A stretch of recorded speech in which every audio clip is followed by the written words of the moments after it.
informações de fatos, temas, opiniões, entrevistas, abrangendo as áreas de saúde, comércio, agronegócio e profissionais liberais. Um programa com editorial da revista Em Foco e Guia Alegrete. Patrocínio doutora Rosângela Montenegro, especialista em nefrologia. Marque sua consulta pelo 3422-8747 ou na Doutor Quintana 22 no Centro Clínico Zoc. A Sociedade de Medicina de Alegrete apresenta o Espaço Mais Saúde, trazendo até você entrevista e temas relacionados à sua saúde e bem-estar. Voltamos novamente com o nosso programa voltado à saúde e à prevenção. Estamos aqui com a Citânia, presidente da Liga de Combate ao Câncer e voluntária, com a Tânia Zinelli, assistente social, que também é voluntária da Liga de Combate ao Câncer, e o Dr. Eduardo Pereira da Costa, que é o nosso oncologista. Nossos colaboradores, Sociedade de Medicina de Alegrete, doutora Rosângela Montenegro, nefrologista, e o Guia Alegrete Digital e Revista Em Foco. Dúvidas ou informações, 3422-1600, 3422-1235. Gurias, como vocês fazem esse trabalho mais educativo em relação à prevenção do câncer, o trabalho da Liga? O trabalho da Liga retomou nesse mês de outubro, que em função da pandemia não estávamos respeitando todos os protocolos. Nós tem um grupo de palestras que faz palestras de prevenção. Então, neste mês de outubro, já começaram as palestras e as solicitações são feitas na Liga, onde tem um grupo de palestras que realiza na parte educativa. Tínhamos também, que deve começar a retomar, o grupo de apoio às pacientes com câncer, uma vez na semana, na sede da Liga, onde tem a fisioterapeuta, onde tem a nutricionista, assistente social, psicóloga, que dão suportes uma vez na semana dentro desse grupo. E é importante, doutor, aqui ressaltar também o trabalho da Liga Jovem de Combate ao Câncer. Essas meninas, exatamente, elas são excepcionais. O que ao longo dos anos elas vêm ajudando e auxiliando a Liga. Então, também é uma fonte de renda que entra o trabalho da Liga Jovem de Combate ao Câncer. Perfeito. Vamos focar um pouquinho, Eduardo, na educação e na prevenção ao câncer de mama. Antes de nós entrarmos nos diagnósticos médicos, qual a orientação em relação às pacientes, O autoexame, que é um dos pontos mais importantes para procura do médico, para pensar em diagnóstico. Qual a orientação que nós devemos dar? Bom, se fala em autoexame e às vezes não se explica o que na verdade está se procurando. O autoexame deve ser feito 10 dias antes do período da menstruação, porque é o momento em que a mama está menos afetada pelos hormônios e menos engurgitada e está na sua forma mais normal, digamos assim. E com relação à prevenção, se existe algo que possa prevenir câncer de mama, é efetivamente a mamografia. É a técnica, é o método mais específico para a prevenção de câncer de mama. Porque a mamografia detecta nódulos que muitas vezes não são perceptíveis, nem no autoexame que a paciente fez e nem no exame físico realizado por profissional de saúde. A mamografia, hoje de boa qualidade, detecta situações em que às vezes não são perceptíveis a exame físico nenhum. Detecta microcalcificações, que são alterações que podem ocorrer antes de um câncer de mama. Tem microcalcificação que se manifesta às vezes 1 ano antes de um tumor efetivamente de mama. Então, é uma conciliação de fatores, desde o autoexame até o exame médico realizado por profissional de saúde. Perfeito. E a ecografia mamária é um complemento As imagens de mama mais utilizadas são mamografia, ultrassom, que é o nome técnico de ecografia, e a ressonância magnética. O ultrassom é muito utilizado como complemento da mamografia, e principalmente naquelas mulheres mais jovens, às vezes em idade inferior aos 40 anos, onde a mama é muito densa e que a mamografia sozinha não consegue detectar se aquilo é um nódulo, se aquilo é um cisto. E a ressonância magnética hoje é um método muito utilizado, principalmente para aquelas pacientes que têm prótese de silicone, onde uma prótese de silicone é muito difícil de visualizar. A gente só enxerga a prótese numa mamografia, às vezes a gente quase não enxerga mais o tecido mamário, e por isso precisa da ressonância magnética. Muito bem, perfeito. E é extremamente importante, né, as consultas com seu ginecologista, com seu médico, que é a maneira de fazer a prevenção e a avaliação através desses exames, né, Eduardo? Exato. Quando a gente assim tem um tumor em pacientes muito jovens numa determinada família, as filhas, as sobrinhas nos perguntam: quando é que eu começo a examinar? Se alguém foi afetado de tumor de mama abaixo dos 40 anos e aqueles descendentes de primeiro grau, filhas, sobrinhas, elas têm que começar o seu exame de mama 10 anos antes do que aquele familiar teve o tumor. Se ela teve aos 38 anos, a sua filha ou sua sobrinha tem que começar aos 28 anos. E aos 28 anos a gente vai fazer exame médico, exame físico, ultrassom e eventualmente até mamografia, mesmo numa idade tão baixa. Isso é extremamente importante.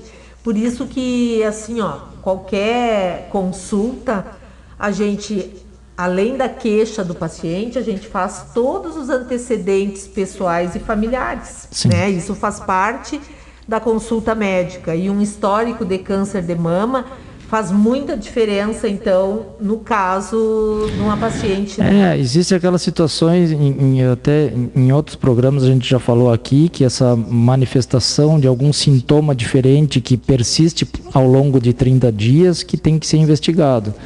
Existe uma coisa comum nas pacientes jovens e naquelas, às vezes, puérperas, que é aquelas que recém ganharam nenê, de manifestação de um tumor de mama junto com gestação. Agora mesmo a gente está com uma paciente assim que com um nenê de 15 dias veio à consulta com um tumor de mama já diagnosticado, já biopsiado.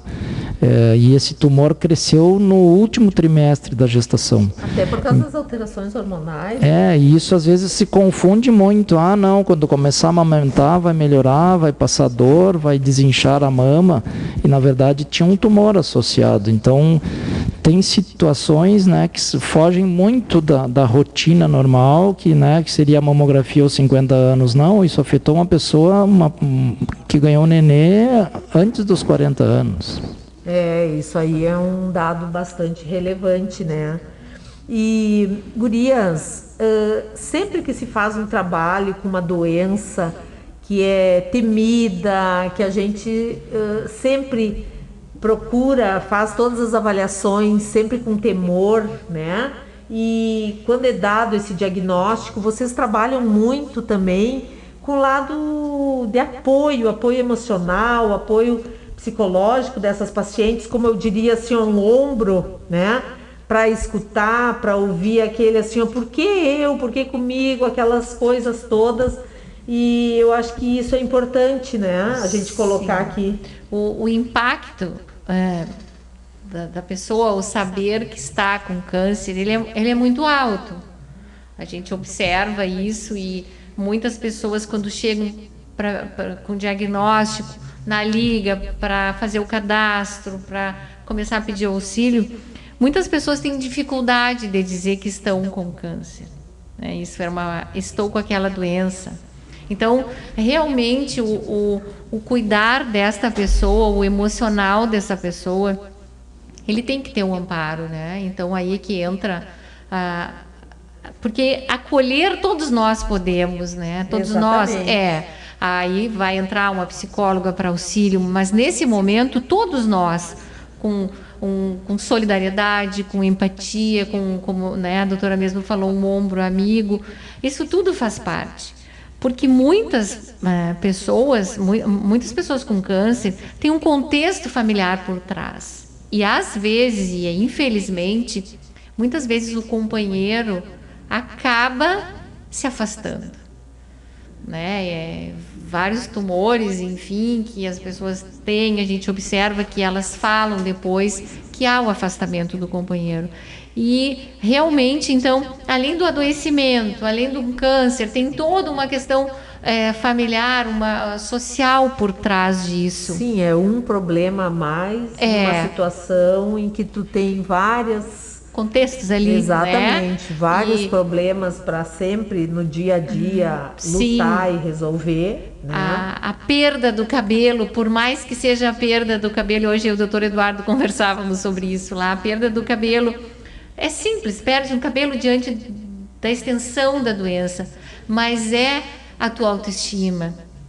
A retirada da mama, né, uma mastectomia, também é um impacto grande. Tanto que a liga a gente sabe que a colocação da prótese muitas vezes é difícil ou muitas vezes tem um custo elevado.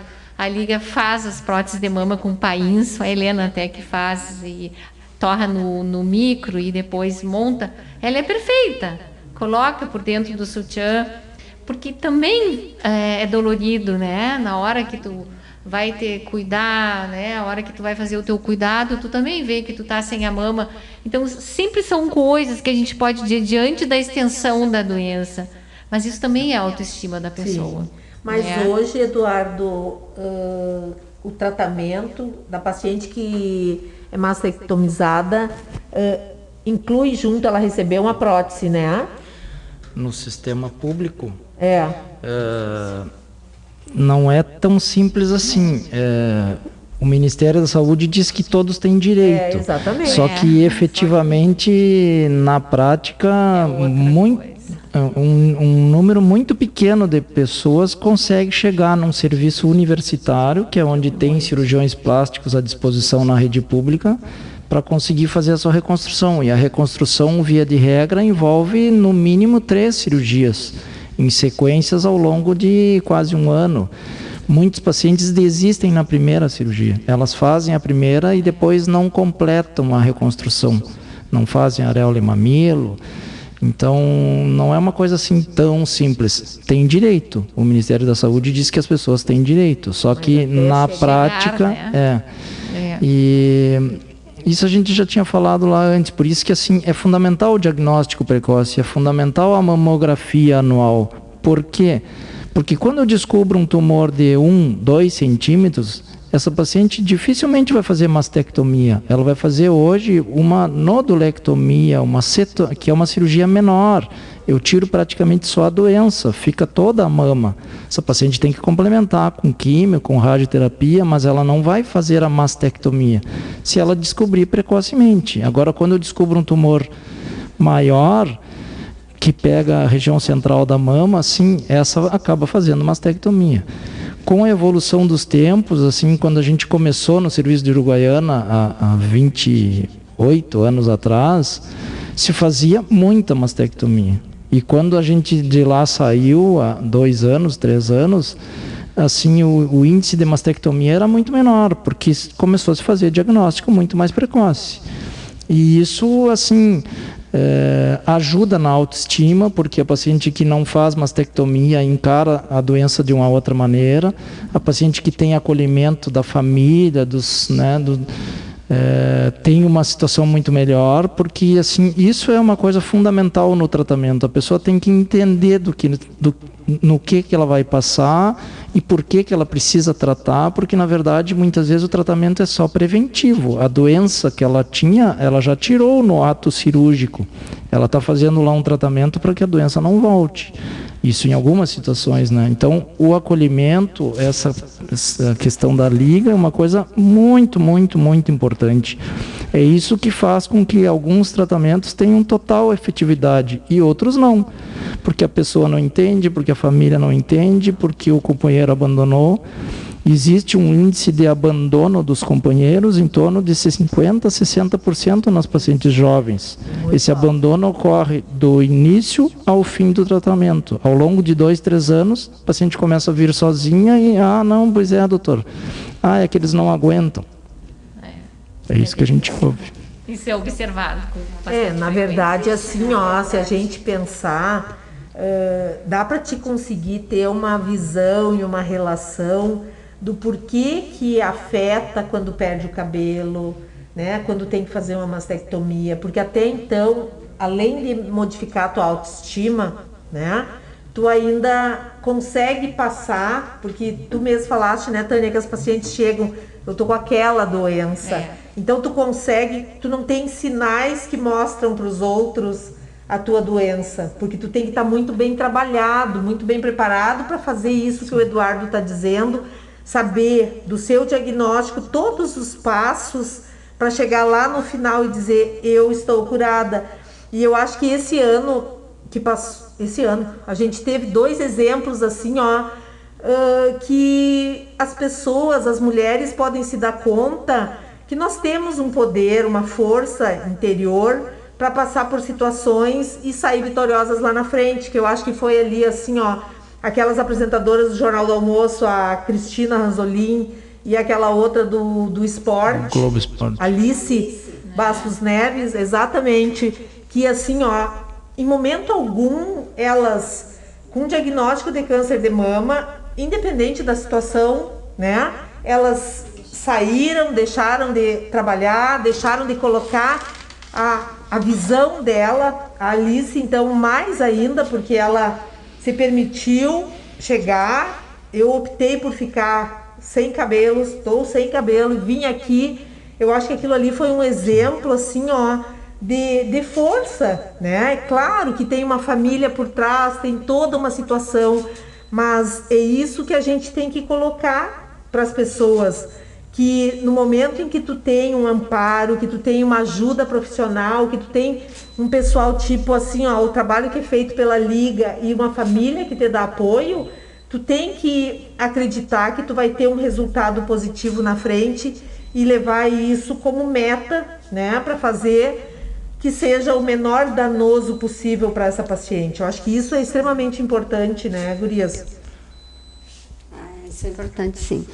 E assim, a Liga, nós ali na Liga, na nossa sede, a gente estamos sempre ali.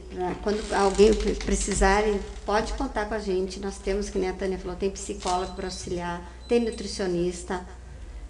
A gente está para ajudar. Então, nós, voluntárias, todas estamos ali para isso. Exatamente. Se eu não consigo, né, ter esse apoio total ainda, porque o choque é para mim, o choque é para minha família, tem pessoas que já estão preparadas para esse apoio, né? E podem recorrer, o pessoal tá aí para ajudar mesmo, né?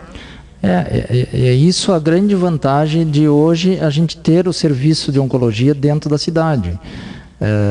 Com as apresentadoras, isso mostra que, assim como elas, a gente tem pessoas ali fazendo tratamento conosco que sequer deixaram de trabalhar. Elas estão exercendo a sua atividade laboral normal.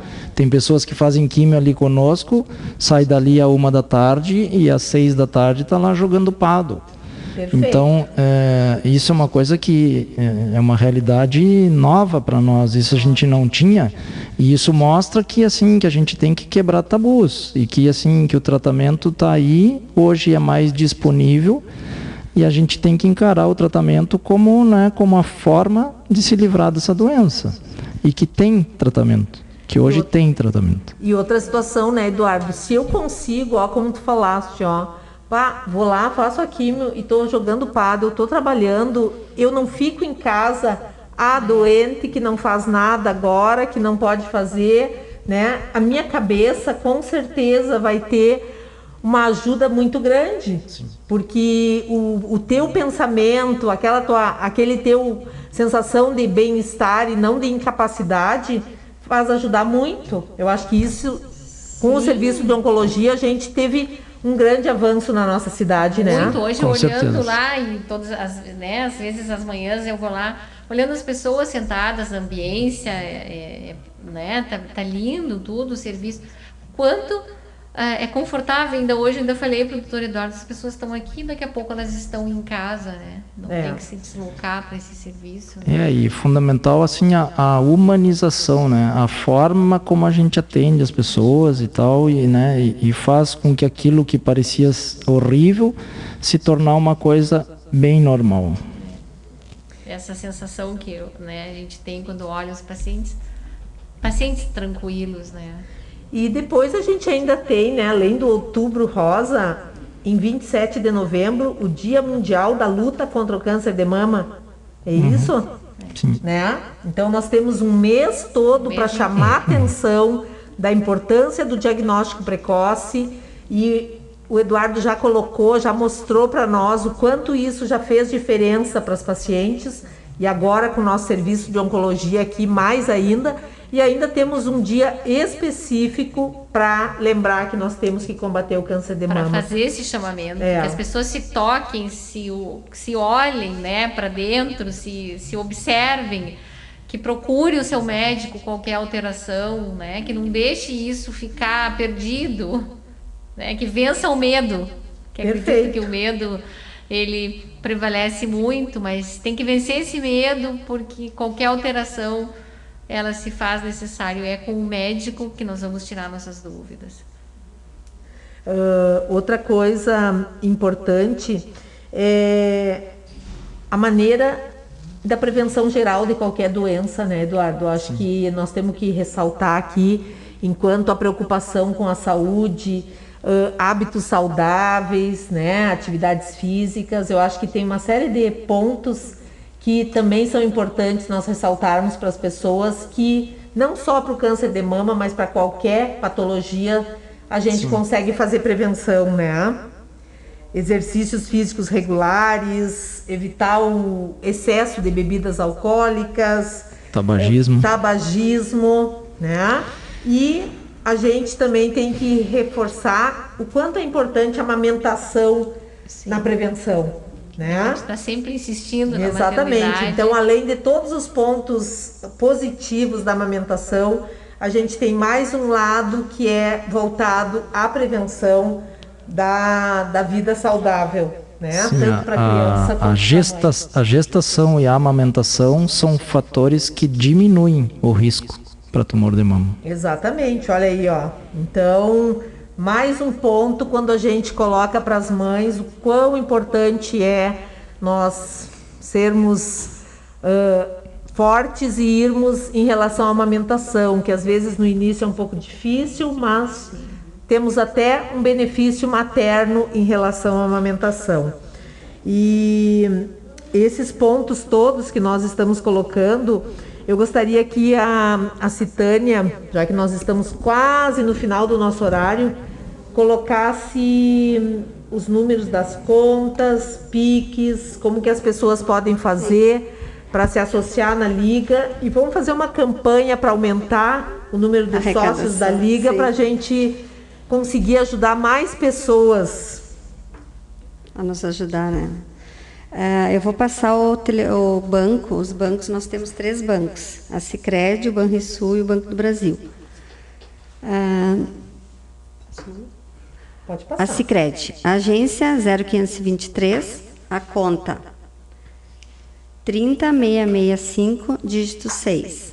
Banrisul, agência 110, a conta 06018 73 104. Banco do Brasil, agência 0144, dígito 9, a conta 5035, dígito 0. Temos o Pix também, ligafemialegrete@hotmail.com. Perfeito. E a Liga, aí, né? nós... E lá na nossa Liga, sede, né? na Liga, né? Então, eu gostaria de ir encerrando pedindo uma mensagem de cada um dos nossos participantes, né? Nesse mês rosa, as gurias vieram todas de rosas aqui, né, Eduardo? Está nos chamando muita atenção. Então, Tânia? Bom, em nome da Liga Feminina de Combate ao Câncer, nós deixamos aqui uma mensagem a todas as mulheres que se cuidem, que se goste, que se toque e que procure conversar sobre esse assunto, que não é omitindo que vai se resolver. Então, como já havia falado aqui, que vença o medo e que a gente na Liga está à disposição para ajudar as pessoas, as mulheres, nesse mês de outubro, a vencer o medo.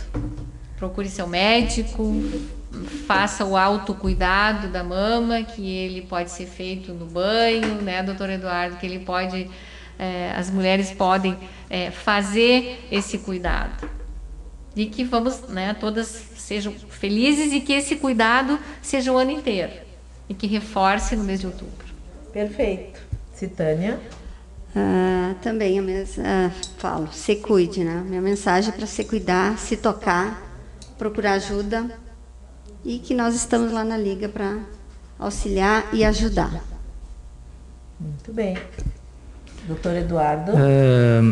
Eu acho que quando a gente falou de autoexame, na verdade, não fui tão claro quanto dizer o que a paciente procure, né? Na verdade, tudo aquilo que é diferente, que uma mama fique diferente da outra, que algum nódulo, que algum cisto, que alguma bolinha seja notada de uma mama que não tenha na outra, algo diferente, porque ambas têm que ser simétricas. Às vezes tem pessoas que têm um volume de mama até maior, uma areola até maior que a outra, mas isso desde a adolescência era assim. É que tem situações em que ocorre, sei lá, uma retração de pele, começa a aparecer parece um nó na pele, são alterações que nos ajudam a buscar alguma coisa diferente e daí se fazer um diagnóstico precoce. Então, quando a gente fala de autoexame, estamos falando disso, que ambas as mamas têm que ser simétricas, têm que ser iguais. Quando tem algo diferente, e esse algo diferente se pronuncia por mais de 30 dias, vamos procurar atendimento com as pessoas especializadas. E aquilo que a gente falou, quanto mais precoce se encontrar algo, maiores as chances de curas e, com certeza, menor será o ato cirúrgico. Perfeito, eu concluo sempre colocando assim, nós temos um programa voltado à educação, à informação, e eu botar a sujeira debaixo do tapete não quer dizer que não vai aparecer, vai crescer até que aparece, e aí vai aparecer numa situação mais complicada, com necessidade de maiores procedimentos e maior risco para a paciente. Então assim, como tudo em medicina, a prevenção e o diagnóstico precoce traz os melhores resultados, tá? Muito obrigada, uma boa tarde a todos. E obrigada aos nossos convidados. Muito obrigado.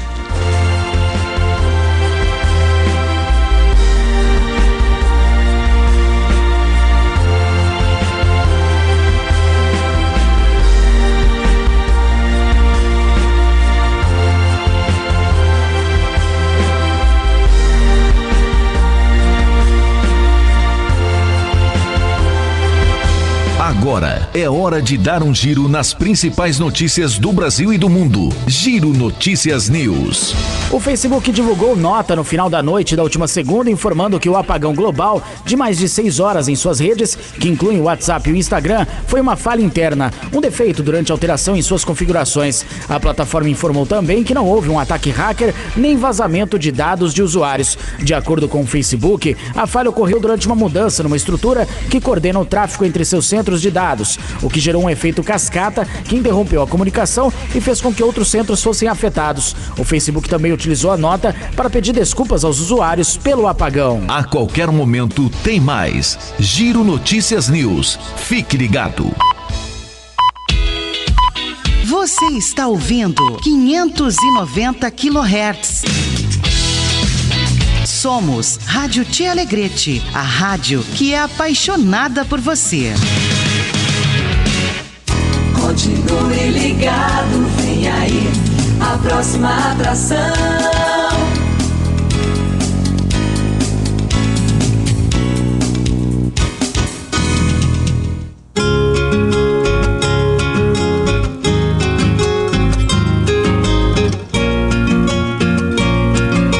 Quando se aproxima a hora do chasque, do aviso, da informação e da música da nossa gente.